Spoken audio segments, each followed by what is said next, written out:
कुछ कह रहे थोड़ा सा बैठ गया थोड़ा सा कहा जाता है बैठ गया डिस्ट्रिक्ट इतना ऑक्साइड वाला ऑक्साइड थोड़ी सी चलो क्वेश्चन लिख लो। हाँ क्वेश्चन लिख लो।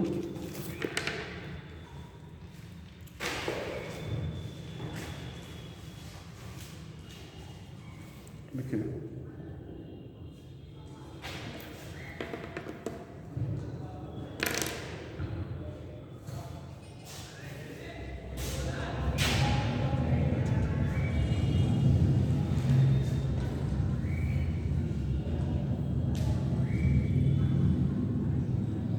from following diagram.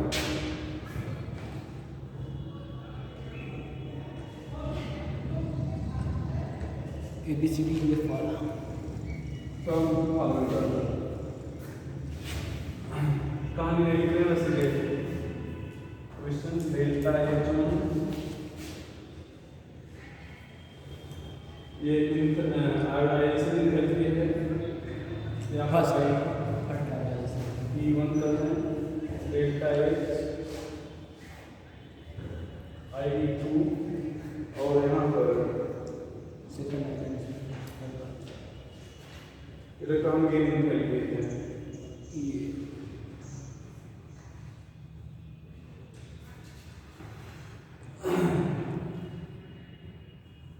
Eg का मतलब इलेक्ट्रॉन गेन एंथैल्पी। यहाँ पर एलिमेंट दिया गया है A B C D आगे E F D होगा ठीक है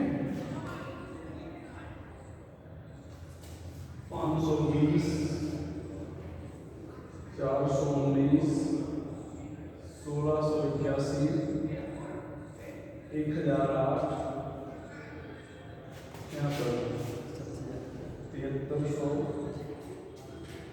3051 3374 1846 -60 -48 -328 -295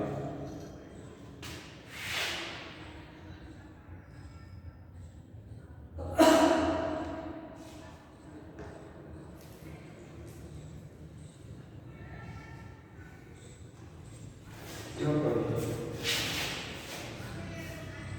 2372 738 यहाँ पर 5251 1451 plus 48 minus 42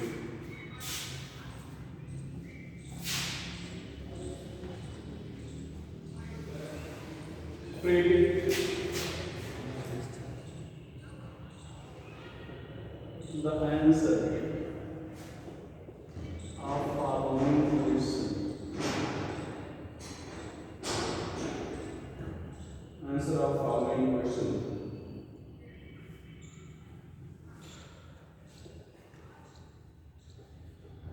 Which one of the following element is least reactive? Which one of the above element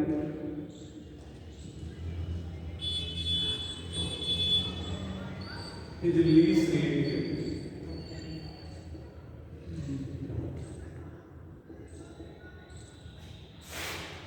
option में C B E F C D E F तो answer क्या हो जाएगा E।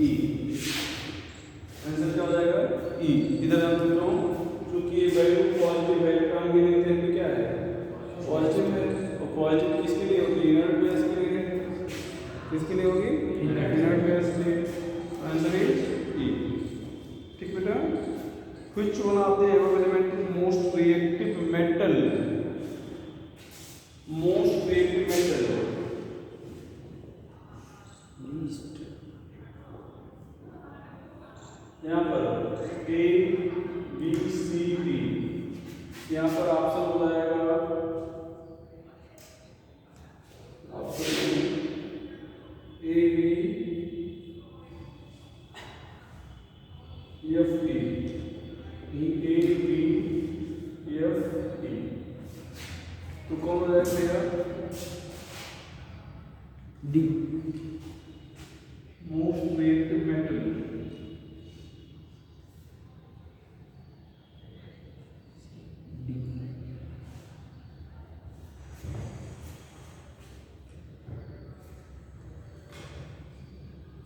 ऑप्शन ए हो जाएगा बच्चे में।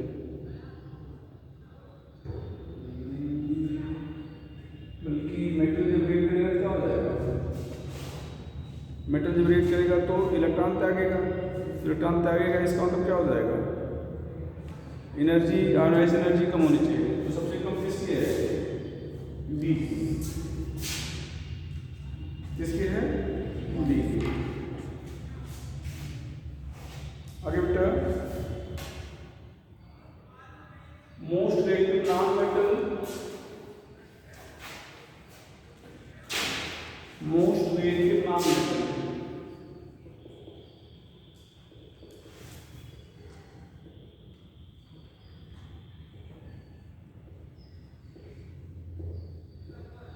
Most reactive non metal. तो क्या हो जाएगा यहाँ पर सी बी एफ ई। तो non most reactive non metal is C. क्यों, नॉन मेटल इलेक्ट्रॉन लेते हैं तो इलेक्ट्रॉन जो ज्यादा आसानी से ग्रहण करेंगे ज्यादा एनर्जी लॉस करेंगे। तो इलेक्ट्रॉन एफिनिटी क्या होना चाहिए, नेगेटिव। इलेक्ट्रॉन एफिनिटी क्या होना चाहिए, negative.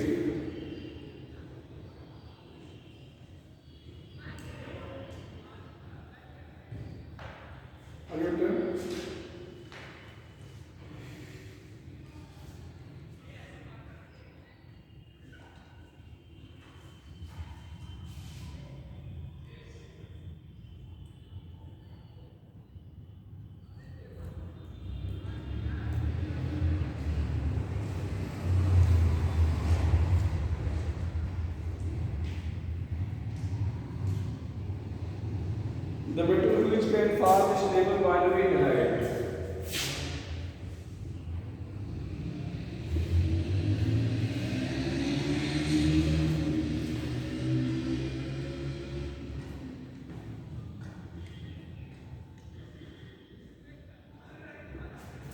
The metal which can form stable binary halide.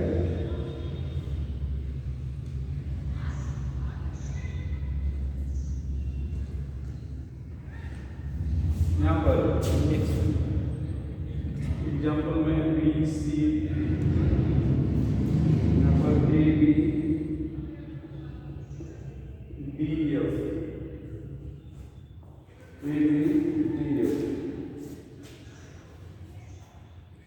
तो आंसर क्या हो जाएगा, एफ। आंसर क्या हो जाएगा, एफ। ध्यान रखना क्यों, ध्यान दो। तो इसका मतलब बैलेंस में दो इलेक्ट्रॉन होना चाहिए। तो पहला इलेक्ट्रॉन निकला, कुछ एनर्जी देनी पड़ी, दूसरा भी निकला, उससे ज्यादा एनर्जी देना पड़ा। अब ऐसा नहीं है कि बहुत ज्यादा देना पड़ा।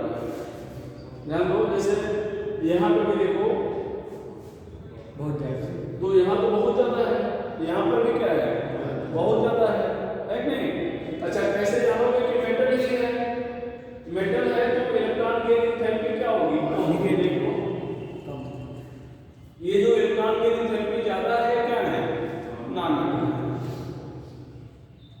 जो इलेक्ट्रॉन की एंथैल्पी ज्यादा है क्या है, और जो कम है वो क्या बेटा, मेटल। जो पॉजिटिव है वो इनर्ट। बात क्लियर हो गई। तो इसका मतलब मेटल आपका ये हो सकता है, मेटल ये हो सकता है, मेटल ये हो सकता है। अब इन दोनों की आयोनाइजेशन पहली और दूसरी में देखो तो डिफरेंस बहुत ज्यादा है। इसका मतलब पहला इलेक्ट्रॉन तो आसानी से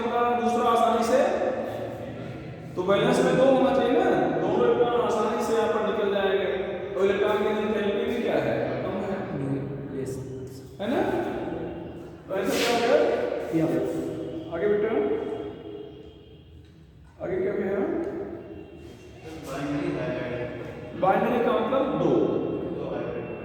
हाँ मतलब तो हाइड्रोजन के साथ दो, जैसे यहाँ पर सेकंड ईयर BH2, ठीक है, सेकंड ईयर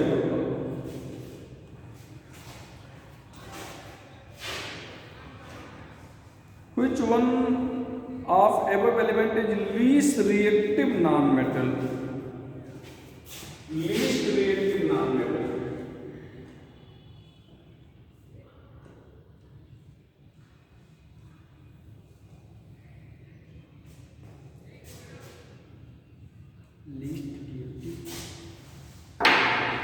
तो इसमें यही तो होंगे CD में से, ठीक है। तो ऑप्शन क्या दे दिया जाए? CDEF, किसको आप बोलना चाहते हैं? आयोनाइजेशन किसकी है? D। भाई यही है दोनों।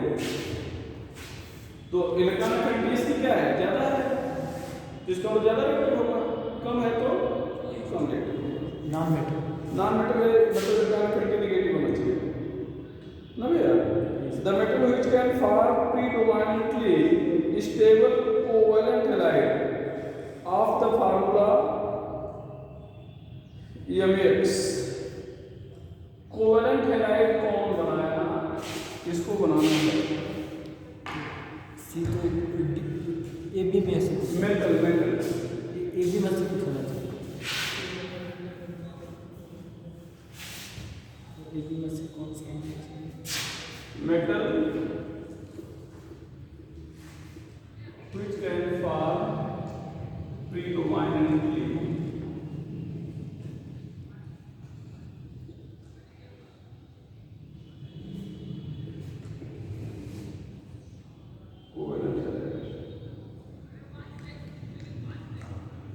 AB में से कुछ।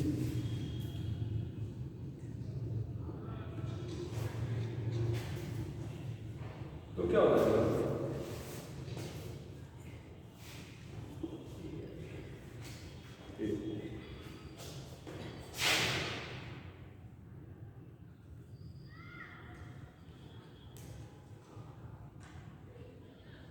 क्या हो जाएगा बेटा?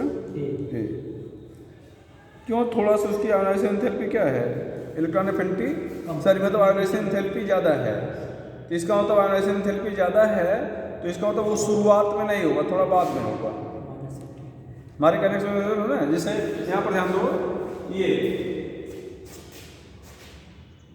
यहाँ पर ध्यान दो, जैसे आप नीचे आओगे, अच्छा हाँ क्या करते हैं, बाइनरी हैलाइड बनाना है तो MX टाइप का बनाना है। किस टाइप का बनाना है? MX टाइप का। मतलब बैलेंस इलेक्ट्रॉन तो एक ही है, तो इन दोनों में बैलेंस इलेक्ट्रॉन एक ही है। अब ध्यान देना, इसकी आयोनाइजेशन एंथैल्पी कम है और इसकी क्या है? ज्यादा। तो जब ग्रुप में आप नीचे आओगे तो आयोनाइजेशन एंथैल्पी घटेगी, और आयोनाइजेशन एंथैल्पी जितना घटेगी उतना आसानी से इलेक्ट्रॉन त्याग देंगे। इसका मतलब आयनिक कैरेक्टर उतना क्या होगा? बढ़ जाएगा। सबसे ऊपर वाला अगर लिया जाए तो आयोनाइजेशन एंथैल्पी ज्यादा होगी, आसानी से इलेक्ट्रॉन नहीं देगा, तो नहीं देगा तो शेयर करने की संभावना बढ़ेगी, बांड बनाने की कोवैलेंस बांड बनाएगा। ठीक है, ये क्वेश्चन इंपॉर्टेंट है, इसको ध्यान रखिएगा। ये क्वेश्चन इंपॉर्टेंट है, ध्यान रखिएगा। ठीक है। अब जैसे ऑब्जेक्टिव क्वेश्चन है तो आप सोच रहे हो कि ऐसे कैसे पूछेगा डाटा देके। तो मान लो कोई एक पूछ लिया या मैचिंग फ्लाइंग कर दिया, क्लियर है, मैचिंग फ्लाइंग कर सकता है ना, तो यही देखिए मैचिंग फ्लाइंग कर दिया तो आप मैच कराओ। ठीक है, बेटा था। अब जैसे यहाँ पर लिख दिया मोस्ट रिएक्टिव नॉन मेटल, यहाँ पर ऐसे 4 लिख दिया ना, एज डाटा दे दिया। यहाँ पर लिख दिया किसी को most reactive non metal, most reactive metal can form stable binary compound, है ना, तो मैचिंग कराना बेटा ना। कॉन्सेप्ट क्लियर है? क्वेश्चन जैसे पूछेगा आप बताते जाओगे। अब हम ये चैप्टर में पूरा कर लिए हैं। अब हम लोग आ रहे हैं केमिकल बॉन्ड पे। इस चैप्टर में सर जो पढ़ा दिया गया इसमें हमको सर कहीं पर आना जैसे इंथैल्पी और इंट्रॉपी ने इंथैल्पी और जहाँ इंथैल्पी कहेगा वहाँ मोल मानेगा। इसमें सर जहाँ इंथैल्पी कहेगा वहाँ पर क्या मानोगे? एक मोल मानोगे। एनर्जी। चलो क्वेश्चन लिखो। एनर्जी का मतलब एक पार्टिकुलर आइटम से इलेक्ट्रॉन निकालना है। जी सर। ठीक है, अभी आपका कॉन्सेप्ट क्लियर कर लिखो।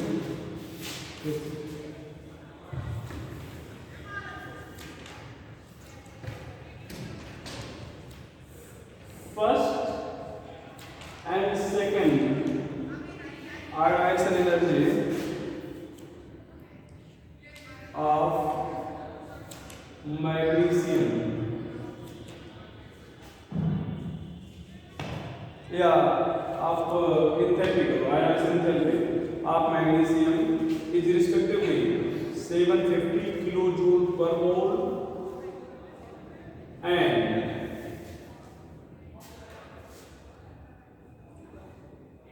1400 किलो जूल पर मोल।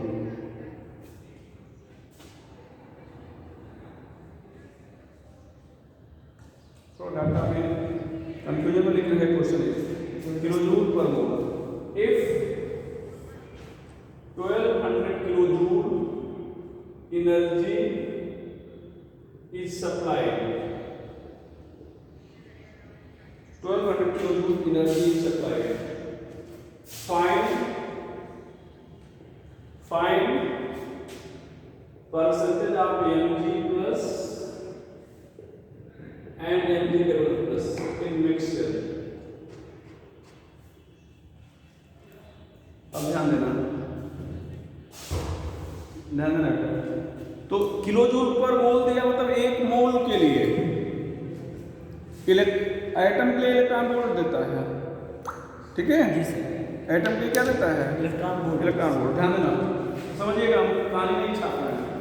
यहाँ पर मैग्नीशियम है, अगर यहाँ पर 750 किलो जूल दे दिया जाए तो ये Mg प्लस बदल जाएगा 1 मोल। 1 मोल पूरा का पूरा बदल जाएगा।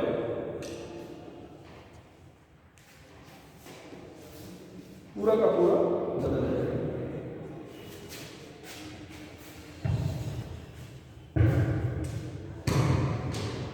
यहाँ पर 2 मोल मैग्नीशियम मिल गया। कितने को सप्लाई किया गया जानते हो? कितने को सप्लाई किया गया? 1 मोल मैग्नीशियम को।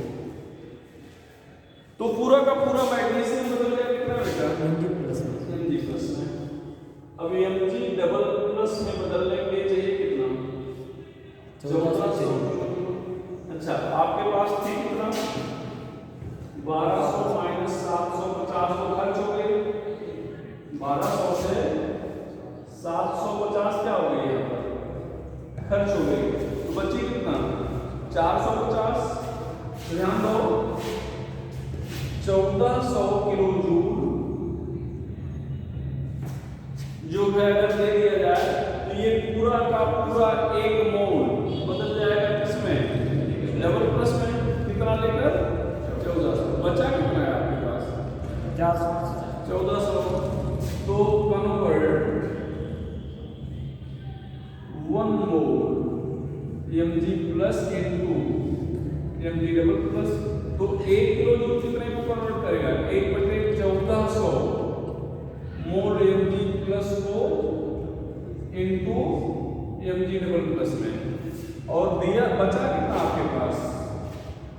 तो 1/1400 गुणे 450 बराबर कितना बेटा?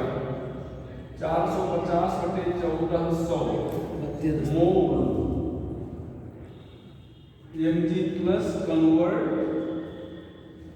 Into Mg double plus. तो 450/1400 14 3 42 तो कितना? 4 तो 0.32 आएगी 0.32 मोल 32.4% double plus convert into convert into mg double plus. ठीक भैया, तो इसका मतलब mg प्लस कितना होगा, mg प्लस कितना 1 माइनस 0.32 मतलब 0.68 और mg डबल प्लस कितना 0.32 मोल। क्लियर हुआ कॉन्सेप्ट? हाँ, अब ये नहीं कहा कि सोचो 1400 किलो जूल एनर्जी देंगे तो दूसरा इलेक्ट्रॉन निकलेगा, क्योंकि ये मोल में कहा गया ना, तो इसका मतलब 1400 किलो जूल अगर देंगे तो ये mg प्लस और पूरा का पूरा बदल जाएगा किसमें, mg डबल प्लस में। ठीक है, तो अब मिलाना इसको, आगे जानेगा केमिकल बॉन्डिंग।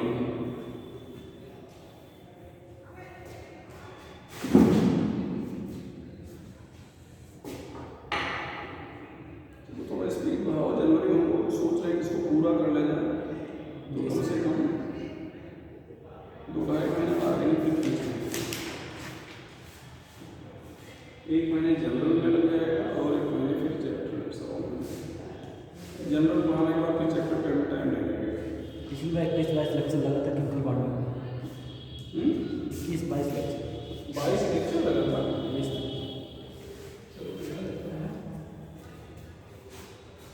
मिटा दें, चलो chemical bonding.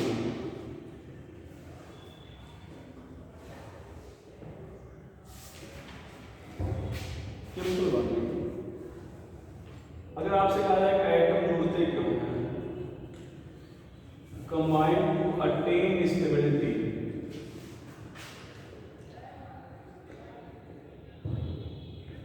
by decreasing potential energy by यहाँ पर ध्यान रखना, ये by decreasing potential energy underline कर लेना, attain stability अंडरलाइन कर लेना, as bond formation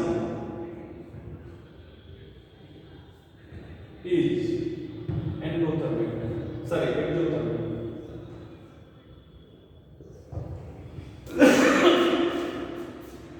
bond formation is endothermic. यहाँ पर ध्यान देना, यहाँ पर H plus H2 delta H बराबर नेगेटिव। तो ध्यान देना बॉन्ड फॉर्म करने पर पोटेंशियल एनर्जी क्या होती है, घटती है। ठीक है, तो बॉन्ड फॉर्मेशन क्या होता है, स्टेबिलिटी गेन करने के लिए। स्टेबिलिटी कैसे फॉर्म करेंगे, पोटेंशियल एनर्जी घटा के। क्यों, बॉन्ड फॉर्मेशन क्या है, स्टेबिलिटी एक्सोथर्मिक है। ठीक है, अच्छा यहाँ पर ध्यान रखना, जब बॉन्ड फॉर्म करते हैं तो हो सकता है कि वो आप तक कंप्लीट करना भी चाहें, लेकिन ऐसा हमेशा होगा ये जरूरी नहीं है। During bond formation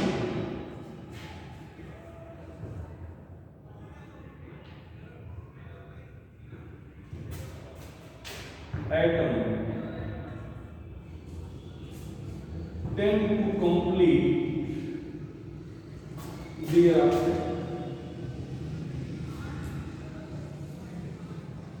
but this is not always so।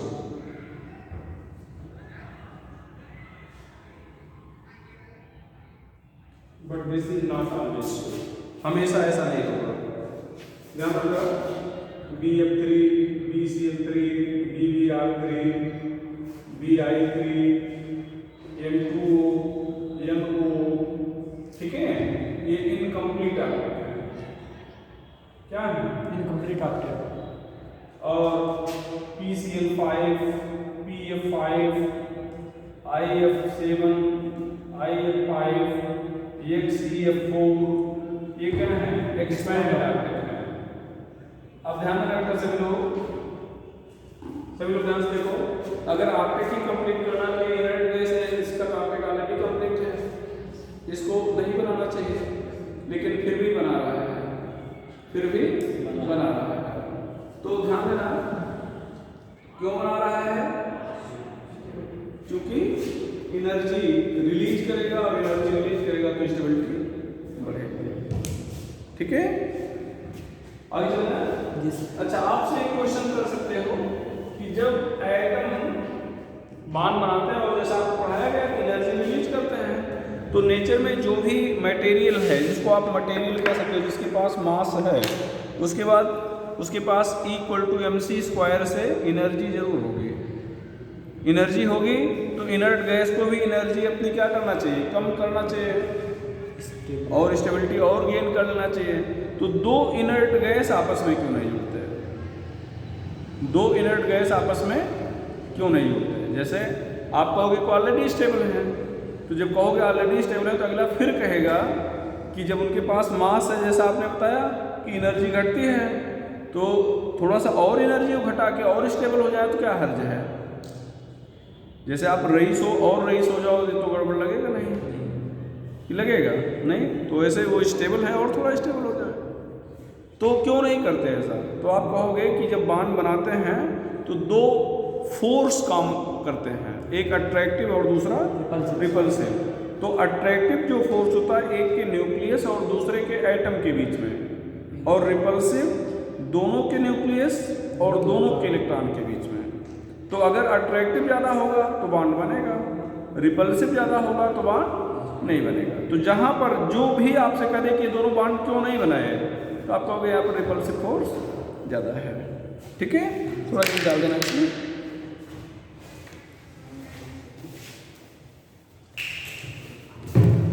During bond formation,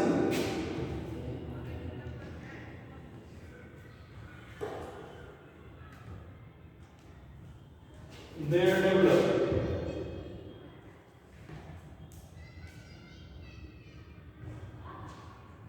two type of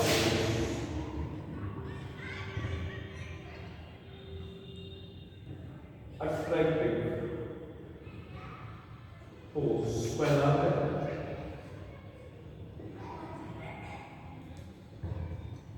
in between electron of one atom and nucleus of other atom।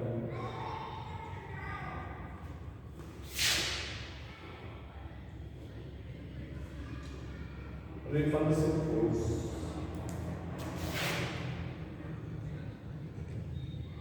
in between nucleus of two atoms and electron of two atoms।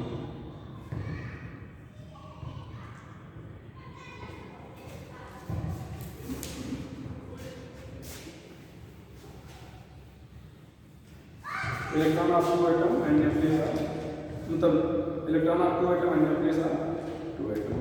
यहाँ पर ध्यान रखिएगा, जैसे एक कोई atom है, इसका nucleus है, एक कोई एटम है, इसका न्यूक्लियस है, तो यहाँ पर इलेक्ट्रॉन, ये इलेक्ट्रॉन, इलेक्ट्रॉन, यहाँ पर इलेक्ट्रॉन, तो ध्यान दो,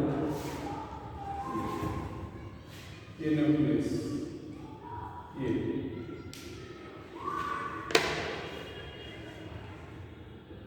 ध्यान दो। तो ये ध्यान रखना, ये दोनों रिपेल कर रहे हैं एक दूसरे को। देख लो पहले, ये एक का न्यूक्लियस दूसरे के न्यूक्लियस को रिपेल कर रहा है, इलेक्ट्रॉन इलेक्ट्रॉन को रिपेल कर रहा है, लेकिन न्यूक्लियस इलेक्ट्रॉन को अट्रैक्ट कर रहा है। तो if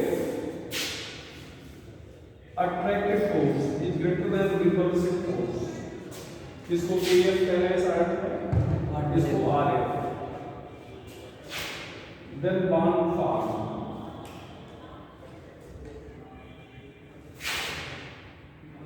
If AF greater than, greater than less than RF, then bond is not formed. Then bond is not formed. Then bond is not formed.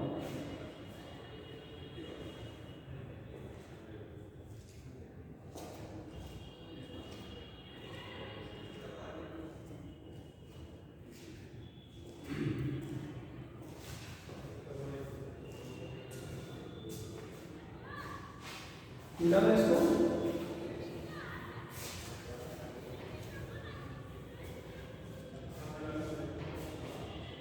ऊपर वाले में करना है तो type of bond,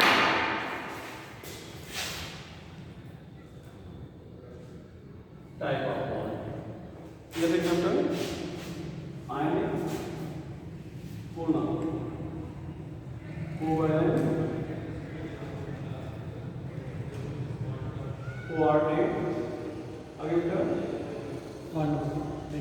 metallic, hydrogen bond,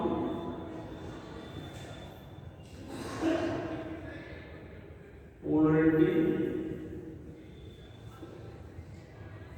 polarity पहले पढ़ेंगे, van der Waals force,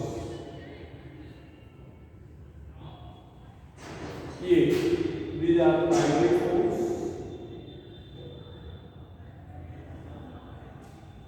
ये secondary force है। जो प्राइमरी फोर्स होते हैं यहाँ पर इलेक्ट्रॉन डायरेक्टली हुआ,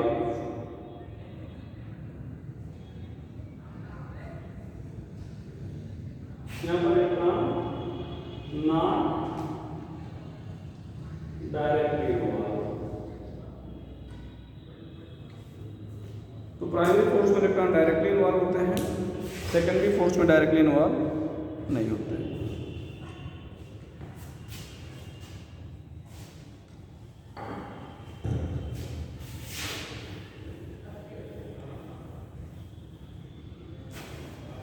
प्राइमरी फोर्स में इलेक्ट्रॉन डायरेक्टली इन्वॉल्व होते हैं, सेकेंडरी फोर्स में डायरेक्टली इन्वॉल्व नहीं होते। भैया देखिए बेटा, आगे हम लोग क्या चर्चा करेंगे, आयनिक concept by motion। इसको आप पोलर बॉन्ड भी करते हैं, क्या करते हैं, polar bond.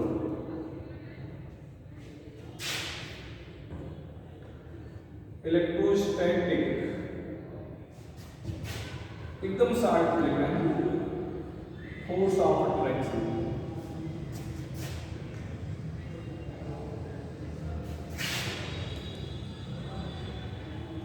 in between electrostatic force of attraction in between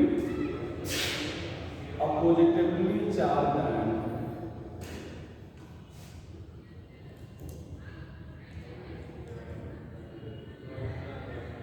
formed by loss or gain of electron, loss and gain,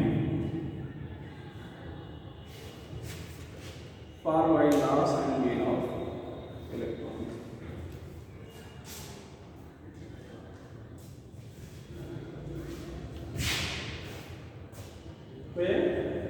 लिखिए बेटा,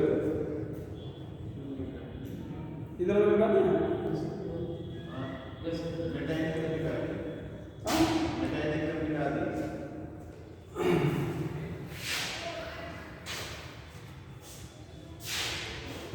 यहाँ पर जैसे NaCl है, यहाँ पर Na प्लस, ये Cl माइनस, यहाँ पर इलेक्ट्रॉन की कमी है, एक इलेक्ट्रॉन इसको मिलेगा, Na प्लस Cl क्या हो जाएगा माइनस, ये electrostatic force of attraction. M0 magnesium के आउटर मोशन में 2 इलेक्ट्रॉन है और ऑक्सीजन के कितना है, 6। तो ये मैग्नीशियम और अपना 2 इलेक्ट्रॉन दे दिया, ऑक्सीजन 2 इलेक्ट्रॉन का आ गया, CF2 कैल्शियम के आउटर मोशन में कितने इलेक्ट्रॉन हैं, 2, और क्लोरीन के 7। तो एक क्लोरीन को चाहिए 1 इलेक्ट्रॉन, एक क्लोरीन को कितना चाहिए, 1, तो 2 फ्लोरीन को कितना मिलेगा, 2, एक इसको दे दिया आपको, एक इसको दे दिया आपको, दोनों को। तो F माइनस यहाँ पर calcium double plus F minus,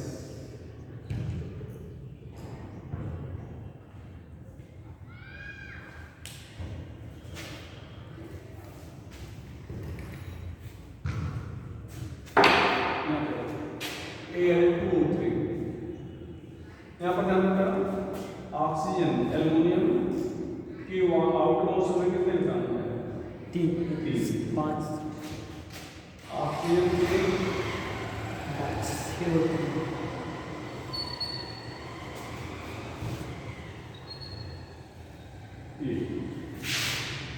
एक ऑक्सीजन को चाहिए 2 इलेक्ट्रॉन, तो ये किसको दे दिया, इसको दे दिया, इसको इसको इसको इसको।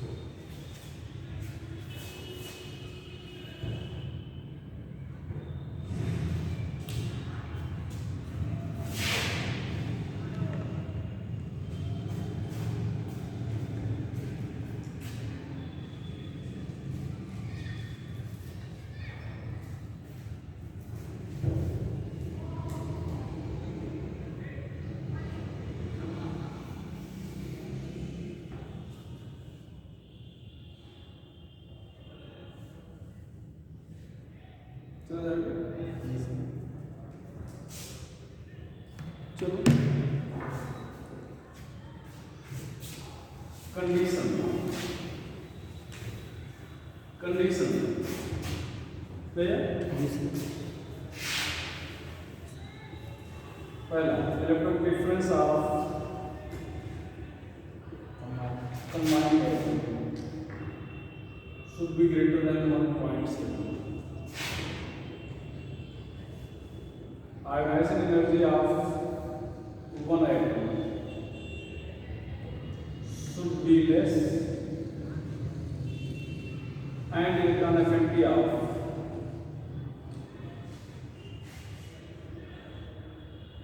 other atom should be high.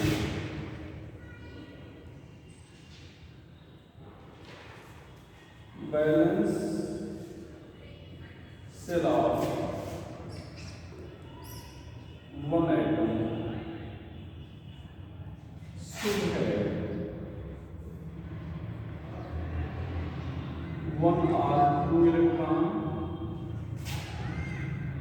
and other should have 6 or 7 electron. तो एक के बैलेंस सेल में 1 या 2 इलेक्ट्रॉन होना चाहिए और दूसरे के बैलेंस सेल में कितना होना चाहिए बेटा, 6 से 7 इलेक्ट्रॉन होना चाहिए। दूसरे के बैलेंस सेल में कितना होना चाहिए, 6 से 7 इलेक्ट्रॉन होना चाहिए। इसके बाद क्या है,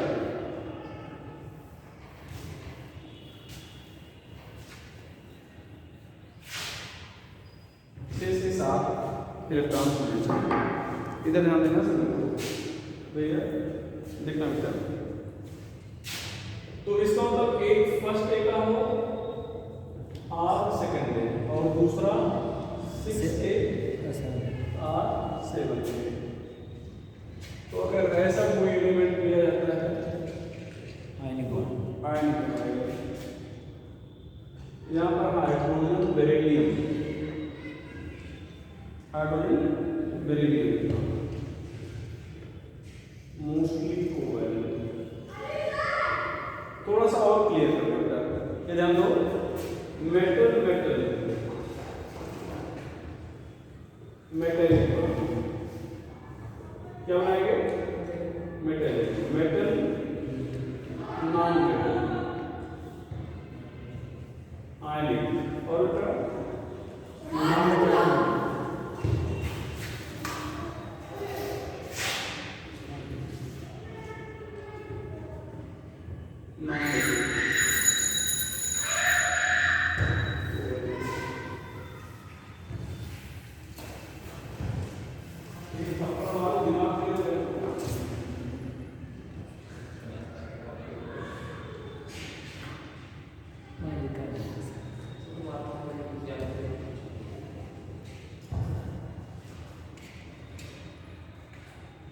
ये चला सेक्टर में किया है।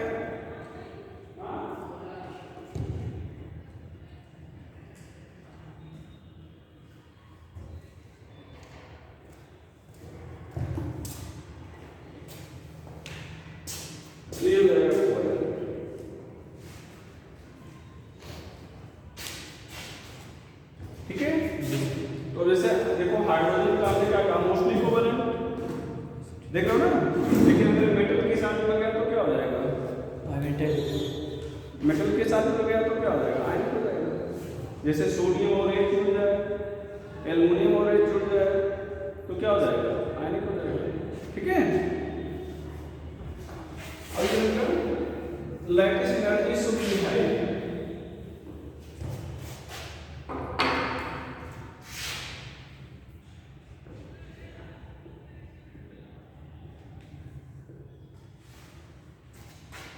कंडीशन में से शुरू कर दें। Lattice energy should be high, fourth point. अब lattice energy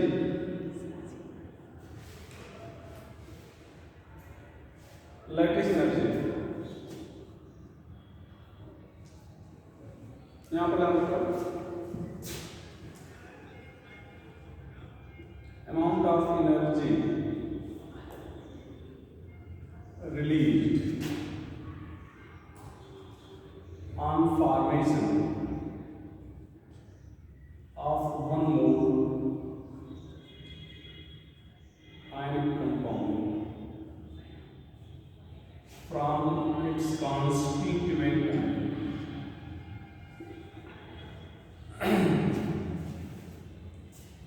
amount of energy released on formation of one mole ionic compound from its constituent. Then constituent ion. Then तो यहाँ पर लोग क्या लिखने वाले हैं, एक मोल में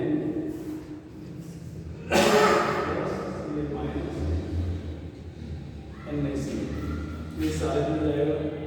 यहाँ पर delta H minus X kilo calorie, इसको आप लैटिस एंथैल्पी कहोगे। जहां पर वन मोल शब्द यूज कर दिया गया वहां क्या कहोगे, एनर्जी का जब दो मोल मतलब आधा मोल बने, दो एक मॉलिक्यूल जुड़ गया तब एनर्जी चाहे कितना बने हुए, ठीक है, लेकिन मोल जब यूज किया तो आप क्या कहोगे, एंथैल्पी। अच्छा, इसको लैटिस एंथैल्पी को आप किससे रिप्रेजेंट कर रहे हो, यू से, ठीक है, किससे प्रिंट करोगे, यूज। थोड़ा सा बात और सुनोगे। अब यहाँ पर हम आपको क्या बताने चल रहे हैं, देखना, आप फिजिक्स में एक फार्मूला पढ़ते हो, यहाँ पर पोटेंशियल एनर्जी का इलेक्ट्रोस्टैटिक में पढ़े होंगे, 1/4 pi epsilon 0 Q R square है, फोर्स में R स्क्वायर करते हैं, फोर्स में R स्क्वायर यहाँ पर R करते हैं, ठीक है। तो ये क्या है, दो चार्ज हैं, कितना चार्ज है, और ये उनके बीच की दूरी है, उनके बीच की क्या है, दूरी। तो यहाँ पर सेम वही चीज, तो यहाँ पर चार्ज डेंसिटी हो जाएगा, और दूरी का मतलब इंटरन्यूक्लियर डिस्टेंस, तो साइज बड़ी होगी तो न्यूक्लियर डिस्टेंस क्या हो जाएगा, ज्यादा होता है साइज, ठीक है। तो ये हो जाएगा, इसको कर दो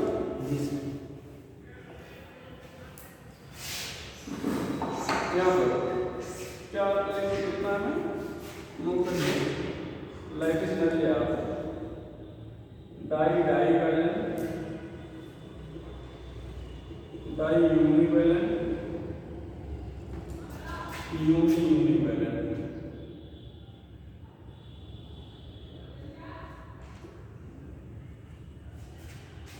यहाँ पर MgO, MgF2 और क्या होगा, NaF। एग्जाम्पल, इसका बेस्ट एग्जाम्पल है डाइवैलेंट, ठीक है, डाइयूनिट।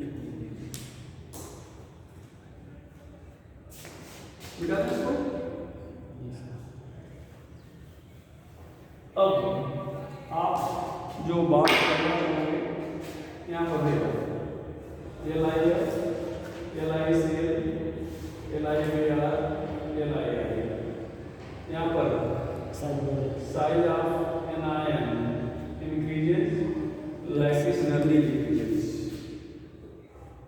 यहाँ पर पूरा CF2, CA, CF2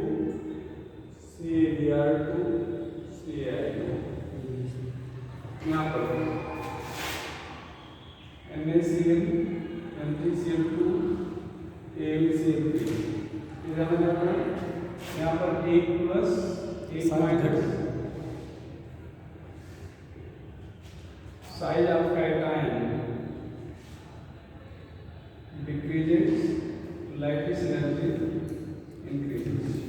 chart state बोल रहे हैं जी सर।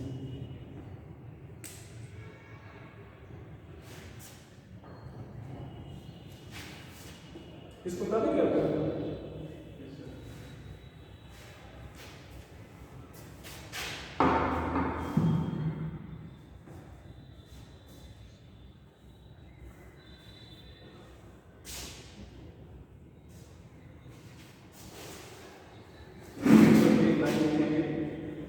नोट करके ध्यान रखना।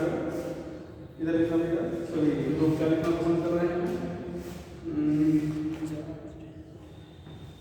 फॉर वेरी लार्ज एनायन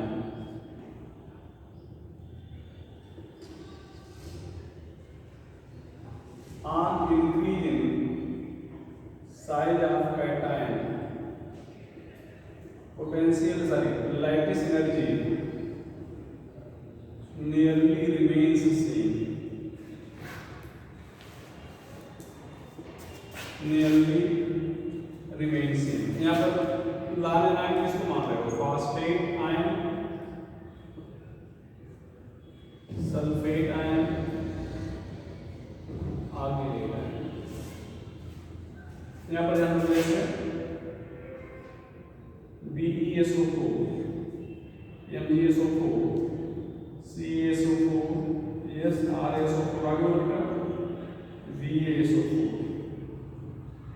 यहाँ पर size of cation increases but lattice energy remain से remains same। Raj region as size of anion is large, size of anion is large।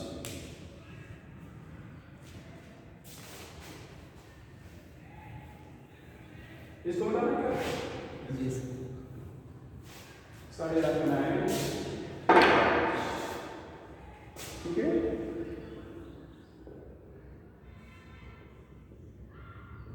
Mechanism of ionic bond formation.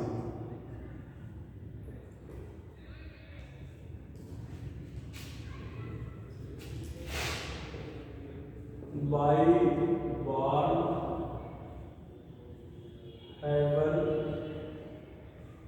Cycle, bond Haber cycle. यहाँ पर यहाँ पर जैसे sodium सारे के लिए ये सोडियम गैस में कन्वर्ट होगा प्लस, और सॉरी गैस में, फिर सोडियम ये गैस जो है प्लस में। तो किसी भी साले को गैस में बदलोगे सब्लिमेशन एनर्जी, और गैस को आयन में आयनाइजेशन करके यहाँ पर Cl2 इधर रखा Cl गैस में Cl माइनस में, यहाँ पर हाफ डिसोसिएशन एनर्जी। ध्यान दो ये थोड़ा समझ लो क्यों हाफ डिसोसिएशन एनर्जी। Cl2 को अगर एक मोल Cl2 ना, एक मोल अगर Cl2 को तोड़ दिया जाए तो 2 मोल Cl बनेगा, और हमें NaCl में 1 मोल ही Cl चाहिए। तो इसका मतलब जो भी है आधा तोड़ा जाएगा तो आधी डिसोसिएशन एनर्जी लगेगी। अगर मान लो हमें MgCl2 बनाना होता पूरी तब पूरा तब हाफ में तब भी लिखते हैं, ठीक है। और यहाँ पर क्या हो जाएगा बच्चा इलेक्ट्रॉनिक एफिनिटी। अब ये टूटेगा तो NaCl ये सारे बन गया, और यहाँ पर जो एनर्जी निकलेगी उसको क्या कहेंगे? एंथैल्पी। इधर ध्यान से देखो, किसी भी सब्सटेंस को आप जब फॉर्म करोगे तो उसको एंथैल्पी ऑफ फॉर्मेशन पढ़ोगे तो एनर्जी चेंज होगी। ध्यान दो इसको कहेंगे enthalpy of formation of NaCl। तो क्या क्या हुआ है? Sublimation energy, ionisation energy, lattice energy, half dissociation energy and electronic. अब इनमें ध्यान दो, इनमें सारे डाटा जो आपको मालूम है कोई एक नहीं मालूम है तो डिटरमाइन कर लो या नहीं कर लेंगे। यहाँ पर from Born-Haber cycle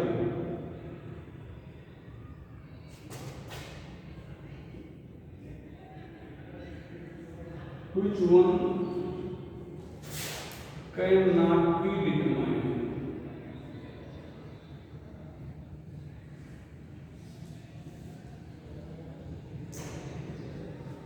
Electronegativity, electron affinity, ionizing energy, lattice energy. which कौन डिटरमाइन नहीं कर पाओगे? ए इलेक्ट्रॉन कहीं पर इलेक्ट्रॉन लिखा गया है? नहीं चलो तो ये हो गया। कल थोड़ा सा आपको बता देंगे उसके बारे में, बैलेंसी, इलेक्ट्रोवैलेंसी के बारे में और कैरेक्टरिस्टिक ऑफ आयनिक बॉन्ड, फिर कोवलेंट बॉन्ड, इस तरह से हम लोग आगे बढ़े। ठीक है। आज